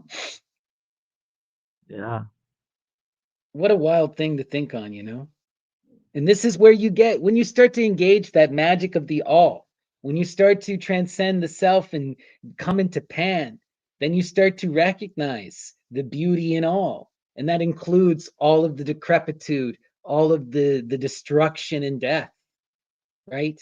That becomes a true empowered experience of intensity, and intensity is the point. Good or bad, it doesn't matter, it looks the same. If you look at the way that they describe angels in the Bible, they're the same as they describe demons. you know Yeah. you Like know what I wheels mean? with eyes and multiple wings and stuff. And These things that are ineffable and truly terrifying, right? It doesn't matter if you're facing a demon or an angel, it's going to scare you to your bone and make you question all reality. Good or bad is it becomes beyond subject at that point. superfluous. Exactly. We can't recognize it. It's just intensity. All right. You want to read the next one? Sure. Upheaved and cloven by shoulders of the damned who strive in Antinora, when my eyes undazzle, and the cloud of color fades, I find me in a monster guarded room, where marble apes with wings of griffins proud on walls and evil sculpture wrought, and beasts wherein the sloth and the vampire bat unite, pendulous by the toes of tarnished bronze, usurp the shadowy interval of lamps that hang from ebon arches. Like a ripple borne by the wind from pool to sluggish pool, in fields where wide cocytus flows is bound, a crackling smile around that circle runs, and all the stone-wrought gibbons stare at me with eyes that turn to glowing coals. A fear that found no name in Babel flings me on, breathless and faint with horror, to a hall within whose weary self-reverting round the languid curtain, heavier than palls, innumerably innumerably depict a wary king, who fain would cool his jewel-crusted hands, in lakes of emerald living, or the fields of dreamless poppies pure with rain. I flee onwards, and all the shadowy curtains shake. Wow. Wow, wow, wow, wow, wow, right? He's seeing the emperor in all of his feebleness, right? Nothing but an evil sculptor bound by his own creation, right? And unable to really even recklessly unable to even fully comprehend what's going on, you know?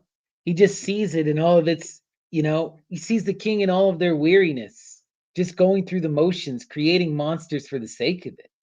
It's like at this point, the emperor is just that force that seeks to maintain control and nothing else, you know? Right.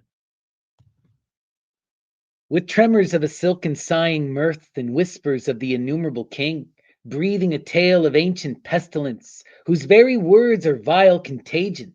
Then I reach a room where caryatids, carved in the form of voluptuous Titan women, surround a throne flowering ebony, where creeps a vine of crystal. On the throne there lolls a wan, enormous worm, whose bulk tumid with all the rottenness of kings, overflows its arms with fold on creased foals, obscenely bloating. Open mouthed he leans, and from his fluvous throat a score of tongues, depending like to wreaths of torpid vipers, drivel with phosphorescent slime that runs down all his length of soft and monstrous folds, and creeping among the flowers of ebony, lend them the life of tiny serpents. Now ere the horror ope those red and lashless slits of eyes that draw the gnat and midge, I turn and follow down a dusty hall, whose gloom, lined by the statues with their mighty limbs, ends in golden roofed balcony, spearing the flowered horizon. Now, this is wild. We're seeing the emperor in their true form. And this is where someone like Herbert is getting it from. The emperor is nothing but a worm, a freaking malignant force, a tyrant, a serpent, but not even a snake, right? That ugly, rotten worm of death that just seeks to consume and destroy. That's what the emperor is. Wow, right? Intense. And this is the force that we're meant to resist, that we're meant to break free of. We have to break free of that vision and confront and create our own, right? A parasite, exactly, D Love, a parasite. Wild, wild stuff. Okay. Do you want to read this one? Sure. Ere my heart hath touched the panic tumult of its pulses, I listen from beyond the horizon's rim. A mutter faint as when the far simoom, mounting from unknown deserts, opens forth. Wide is the waste, those wings of torrid night that shake the doom of cities from their folds, and musters in its van a thousand winds that with disrooted palms for besoms rise and sweep the sands to fury. As the storm approaching mounts and loudens to the ears of them that toil in fields of sesame, so grows the mutter, and the shadow creeps above the gold horizon like a dawn of darkness climbing zenithward. They come, the Sabbath of tradition, retribution, drawn from all dread spheres that knew my trespassing, and led by vengeful fiends and dire alastors that owned my sway aforetime. Cockatrice, Chimera, Martysaurus, Behemoth, Geryon, and Sphinx, and Hydra, on my ken arises might some Afrit builded city. Okay, this is getting into some wild stuff, as always. But okay, the first thing that immediately stood out to me that a lot of people, well, some people, I should say, not everyone, but some people would miss is where was it? That name is Zeus. It's gonna bug me. Uh, where did I see that? Anyway, The Sabaoth, Alistor. No, it's Alistor. oh, Dire Alistair. Alistors. Okay. And led by vengeful fiends and dire Alistors. Okay. Alistor. Alistor means evil genius. This is an evil Huh, spirit of the mind. Right? awesome. And this is an idea from Greek mythology or Roman mythology, right? The genius is the genii, the spirit of the mind that speaks to you, that the evil genius is the demon that sits on your shoulder and whispers negative shit in your ear, right? That's what the Alistors are, dire Very, Alistor, very right? Looney And this, Tunes ish. Yeah, and it also connects him. Alice Story is a really beautiful poem by Percy Shelley, which is talking about his genius, right? His muse that was inspiring him. And we're seeing so much, a big theme throughout this whole poem is this daimon energy, right? Those spirits of the mind that are speaking to you. We're seeing them again here. I just wanted to point that out immediately. Yeah, that's great. Um, but we're seeing all this wild desert stuff, which makes me think of. He told us that he was in the beginning. They told us he was such a big fan. He was so inspired by Arabian Nights. We really see that here, Mhm. But yeah, wild stuff. The Ifrit builded city. So this is a city built by demons of fire. Afrits are like jinn, but Yeah, yeah. there's these fire spirits. Really wild stuff, you know. Also, sort of reminds me a bit of Dante's Inferno. With in one of those circles, there's like a burning desert that they're forced to walk in. They're crouching. The fire rains down Right. on them. Right. Yeah, and he's saying here we're stuck in this desert where there's this constant simoon of blowing wind, of sand all in our faces, and everything is this hot and hellscape. Wild stuff. Yeah. Amazing. So let's read here. Okay. Consummate in the lifting of a lash with thunderous domes and sounding obelisks, and towers of night and fire alternate, wings of white hot stone along the hissing wind, bear up the huge and furnace hearted beasts of hell beyond reticulous and things, whose lightless length would meter the gyre of moons, born from the caverns of a dying sun, uncoiled to the very zenith, half disclosed from gulfs below the horizon.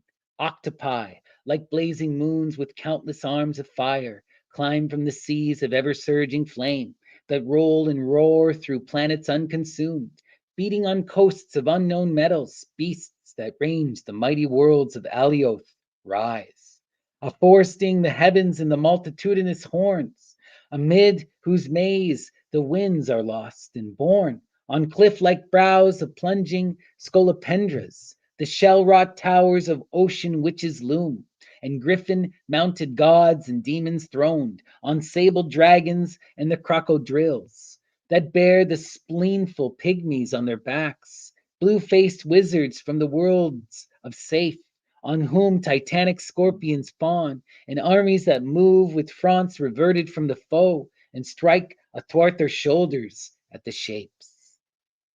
Right? We're seeing all of this wild, fantastical, mythic imagery being brought to life, right? Really powerful stuff. So much wildness here, Always.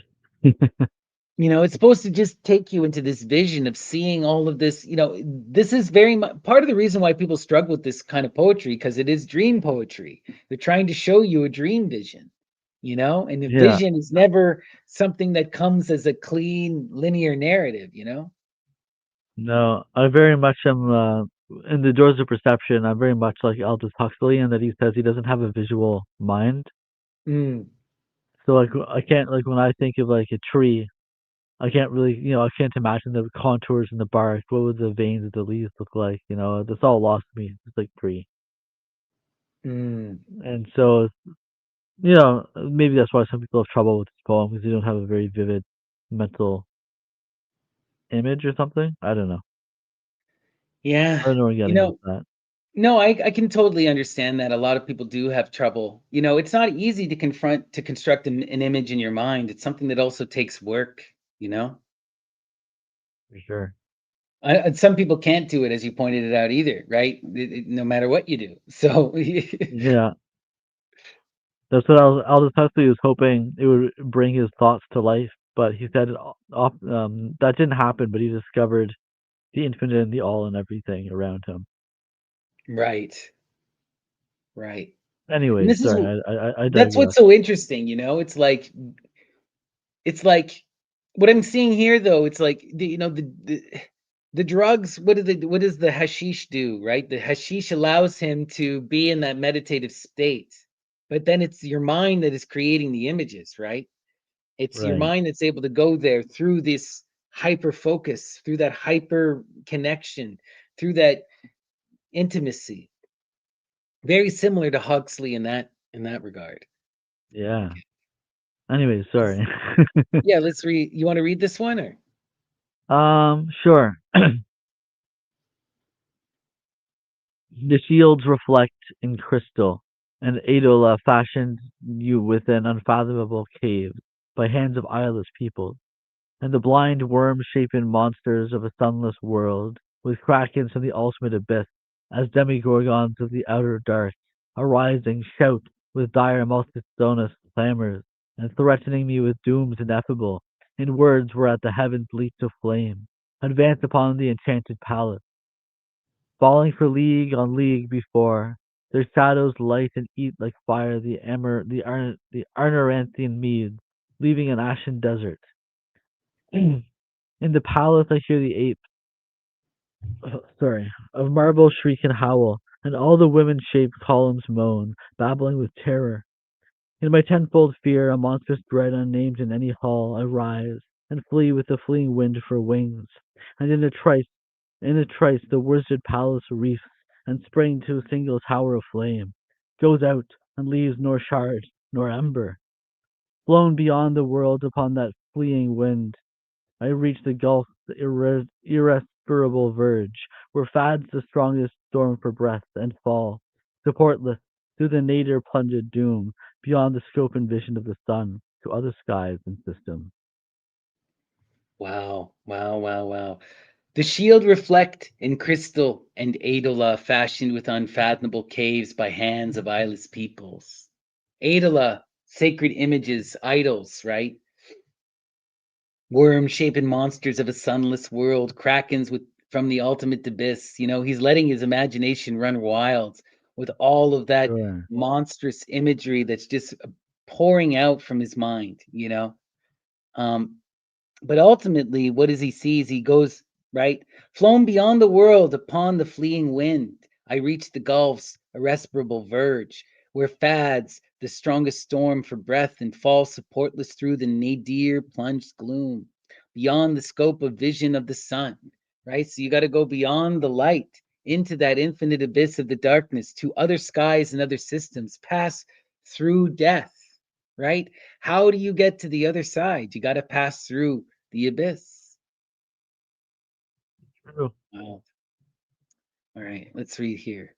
In a world deep wooded with the multicolored fungi that soar to semblance of phantasmic palms, I fall as falls the meteor stone and break a score of trunks to atom powder. Unharmed I rise and through the illimitable woods, among the trees of flimsy opal roam, and see their tops that clamor hour by hour to touch the suns of iris, things unseen whose charnel breath informs the tideless air with spreading pools of fetor. Follow me, elusive past the ever changing palms and pittering moths with wide and ashen wings. Flit on before, and insects, ember hued, descending, hurtle through the gorgeous gloom and quench themselves in crumbling thickets. Heard far off, the gone like roar of beasts unknown resound at measured intervals of time, shaking the riper trees to dust that fall in clouds of acrid perfume, stifling me beneath an irised pall. Right? Again, we're seeing more of this wild world imagery. He keeps going to all of these multitude, these various worlds where he's experiencing all of this different wildness, right? All of this different life and all of its intensity, dying and and thriving and going through these wild cycles. You want to read this one? Or I can If read. you don't mind, yeah, if Yeah, you don't mind. we're almost done now anyway. Now the palmettos grow far apart and lessen momently, to shrubs a dwarf might topple. Over them I see an empty desert all ablaze with amethysts and rubies and the dust of garnets or carnelians. On I roam, treading the gorgeous grit that dazzles me with leaping waves of endless redolence, whereby the air is turned to a crimson gloom, through which I wander blind as any kobold to underfoot the grinding sands give place to stone or metal with a massive ring. more welcome to mine ears than golden bells or tinkle of silver fountains. When the gloom of crimson lifts, I stand upon the edge of a broad black plain of adamant that reaches levels as windless water to the verge of all the world.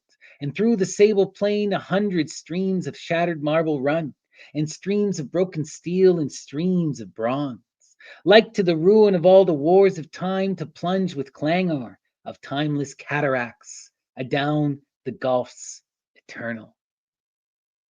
Wow, wow, wow. Again, we're seeing this profound cyclical energy, right? Going through this, experiencing all the wildness of life. And here he's even becoming a gnome, right? The gnomes and the kobolds, these are the same spirits, elemental spirits of the earth, blind and engaged in this kind of powered work. So let's see here. So I follow between a river of steel and a river of bronze, with ripples loud and tuneless as the clash of a million lutes, and come to the precipice from which they fall, and make the mighty sound of a million swords that meet a million shields, or din of spears and armor in the wars of half the worlds and aeons. Far beneath they fall through gulfs and cycles of the void, and vanish like a stream of broken stars into the nether darkness, nor the gods of any sun, nor demons of the gulf will dare to know that everlasting sea is fed thereby, and mounts forever in one unebbing tide. The sea is fed by the churning of the cycles, right? By all of that wild war and chaos. And this is what we're seeing, is that he's just overwhelmed by the intensity of life and its self-consuming, self-destructive nature, you know? Right. All right, let's You see can here. read We this got, one if you want. yeah, we only got two more, so I'll read this one. cool. What nimbus cloud or night of sudden and supreme eclipse is on the sun's opal? At my side the rivers run with a wan and ghostly gleam, through darkness falling as the night that falls from spears extinguished. Turning, I behold betwixt the sable desert and the sun the poised wings of all the dragon rout, far flown in black occlusion thousandfold, through stars and deeps and devastated worlds, upon my trail of terror. Griffins, rocks, and sluggish dark chimeras, heavy winged after the raven of dispeopled lands, and harpies, and the vulture birds of hell, hot from abominable feasts, and fain to cool their beaks and talons in my blood. All have gathered, and the ringless rear, with rank on rank of foul colossal worms, make horrent now the horizon. From the wan I hear the shriek of rivers, loud and shrill, a tempest in a broken lane, fane, and roar of sphinxes like relentless toll of bells from towers infernal. Cloud on hellish cloud, the arch the zenith, and a dreadful wind. Wow. So now he's seeing all of these horrors, all these monsters that are confronting him, the colossal worms, the griffins, the rocks, the sphinx, the wyvers, right? All of that awfulness of life. Okay. Falls from them like the wind before the storm, and in the wind my riven garment streams, and flutters in the face of all the void, even as flows a flapping spirit, lost on the pit's undying tempest. Louder grows the thunder of the streams of stone and bronze, redoubled with the roar of torrent wings, inseparable mingled. Scarce I keep my footing in the gulfward winds of fear, and mighty thunders beating to the void, and sea like waves incessant, and would flee with them and prove the dear founded night, where fall the streams of ruin. But when I reach the verge and seek through sun defeating gloom to measure with my gaze the dread descent, I see a tiny star within the depths, a light that stays me while the wings of doom convene their thickening thousands. For the star increases, taking to its hueless orb with all the speed of horror changed dreams. The light as of a million moons, and floating up through gulfs and glooms eclipsed, it grows and grows, a huge white eyeless face that fills the void and fills the universe, and bloats against the limits of the world with lips of flame that open. Wild, wild stuff. So after he goes through all Unending. these cycles, experiences all the totality of the universe and all of its ugly wildness, what does he find hidden in the center? The magic of Selene, the magic of Hecate, Aphrodite, Urania, the great hidden sun, the light of the moon, the true light hidden in the chaos. And it is not as pleasant as you would think. It comes and it is horrific with the flames that open, The awe and terror. right? Right? All he knows is that this is the true power, right? He's finally found something far greater than anything else. And all of that wildness and destruction, all of that incredible evolution and war, at the heart of it is this white face. Love it. Love it. How interesting, eh? How interesting. You know, when I read that, it just blew my mind, and it immediately just it made me think that Aphrodite Urania, you know, Cybele, this guy gets it. This is a true Mhm. dragon who really understands the magic and the cycles, you know. For sure. What a wild poem. What But, did you think? What's your takeaway from checking out the Hashish I Eaters, mean, the apocalypse of evil? it's a wildly dreamlike, almost surreal sort of poem. It makes sense because like he's coming from Baudelaire, who was like a symbolist, which was the precursor to surrealism. But I guess the takeaway would be that the all. I've said it before, but the all is in everything, and everything is in the all, right? It's sort of like using the drugs to or the substances to reconnect you to yourself and to your environment, and recognize that like we're all one force that's shifting and changing. Yeah. What I really like about this poem is it's like the narrator isn't looking for a mystical experience. They're looking to get high. No, And then yeah, they wind you up stumble upon having it. they stumble upon a well, mostly it's a horrific experience of Yes, traveling through yes, these infinite realities and witnessing countless wars and all these gods killing and consuming each other until finally at the end of it they're confronted with the nature of reality and they're left yeah, awed and baffled, you know. yeah. It's amazing. You know, they do recognize the interconnectedness, but they also recognize that incredible suffering and that incredible Oh yeah, crying out, you know, it's an important element to everything. right? So that was one thing I also really like is that he's constantly jumping between the one and the many. It's like we're united and separate, united and separate. We're at war, but there's the beauty. Yeah, but there's also that ugliness. Yeah, He's showing it even all at you at once, you know? all the polls.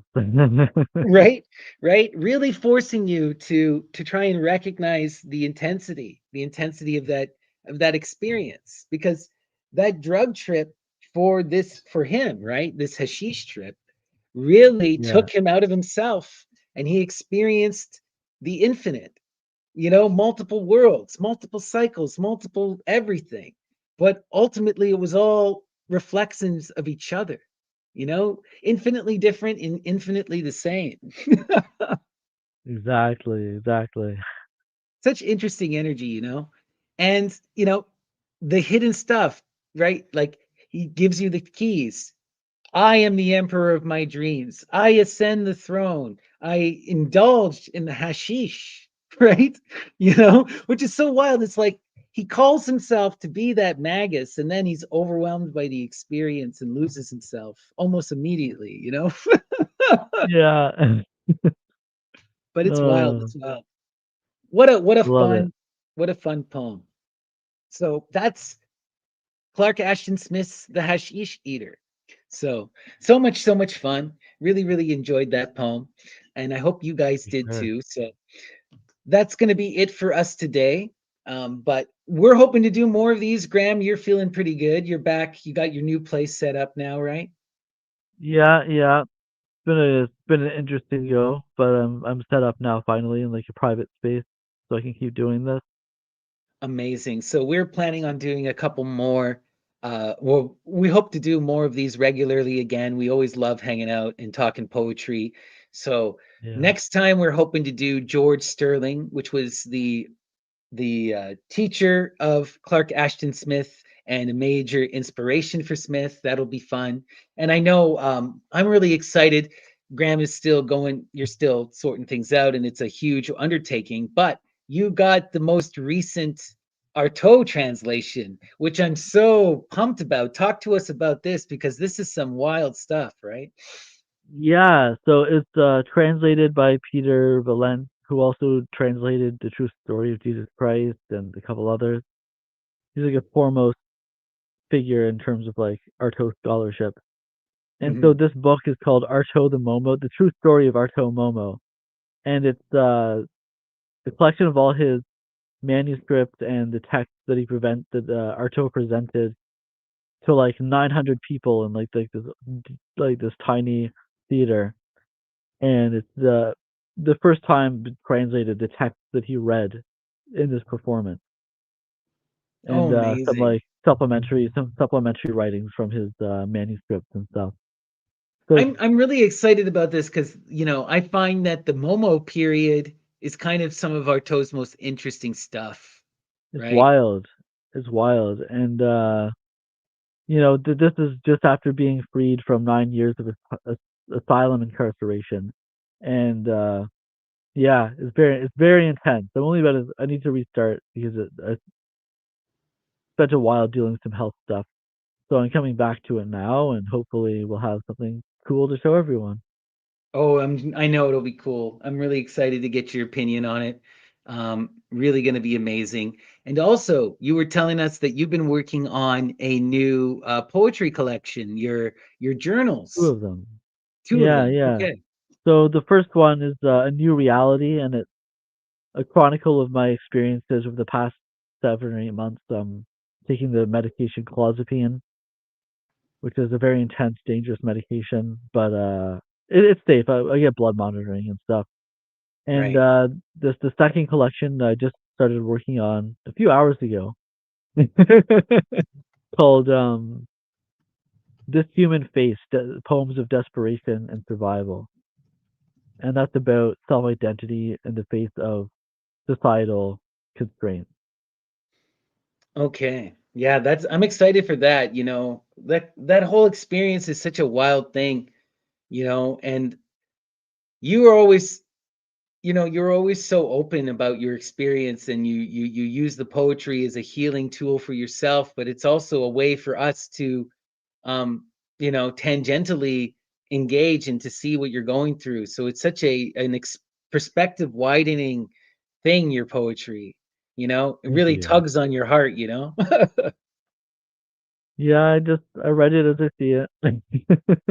Yeah, really looking forward to that. So that's going to be amazing, amazing. Do you got any more music or anything that you've been working on? I haven't heard from you in a bit um, on that front. Not really. Well, Mandy and I did two songs together. Right, we still got to do our live stream. Um, So I called forgot. This is amazing, Farm Hers, and it's a dedication to Persephone. amazing. And this is That's grindcore. fun. Yeah, like grindcore stuff. Yeah, as hardcore Um, as you can get. yeah, that was really fun to work on. Otherwise, not too much musically at the moment. But we'll be doing we intend to do that with Mandy. We're gonna do a live stream and we're gonna go over both of the EPs that you guys released. So that'll be fun. Um, Yeah, yeah, should be a good yeah. time. Or the two singles. I can't remember if it was two Yeah, EPs or there's two two singles. singles. Yeah, it's part one and part Okay. two. Okay, part one and part two. But either way, we're gonna go through that. That'll be lots of fun. Always enjoy your musical output and Mandy's too. So you're taking Yeah, Mandy with his hardcore punk and Graham with his black metal, death metal roots, and you're mashing them together. yeah, exactly. It was a Gonna be really cool. fun. It was really fun. Amazing. So that'll be good. So yeah, coming up, lots of great Lots on stuff. the And horizon. yeah, so when you're ready, we'll of course do a deep dive in your clozapine journals, and we look forward to doing that live stream for farmers. And we'll be back with more Searching for Dragons. So stay tuned for George Yeah. Sterling, and of course for more Anton and Artaud. Any last words you want to leave our audience with, Graham? Um. Hmm. Kind of stumped this time. I have something. The term abracadabra is very old. It means I create as I speak. That is such a beautiful line, right? And it's Yeah. palindromic and powerful. And I create as I speak. And this is something that I was talking about with friends the other day. We have lost the sense that that language is magic, and magic and language are one and the same. That Arto talks a poetry lot is about magic. Arto always in the theater in his double. He says language is in the form of incantation. Absolutely, right? It's all in the spelling. It's all in the grammar. What do you think a spell is? What is a grimoire? Right? Like, Yeah. where does all of this come from? Right? To curse someone is with a word of curse, right? It's all about the word and the voice and the vok, power of the speech. But yeah, and Totally. that's why we're here to talk about magical poetry, magical words, beautiful artists that bring their magical perspective to the page. And then we certainly saw that with Clark Ashton Smith. And we will be coming back to more of their work, but this to me was like the, The the the quintessence, essential. the essential piece, the first beat. If you're going to get into his poetry, especially, you Right got to there. go to this one because you're getting Yeah. him in all of his wildness, the drugs, the magic, and the intense It's the vocabulary. perfect coalescence of his poetry period and his story writing period kind of merge.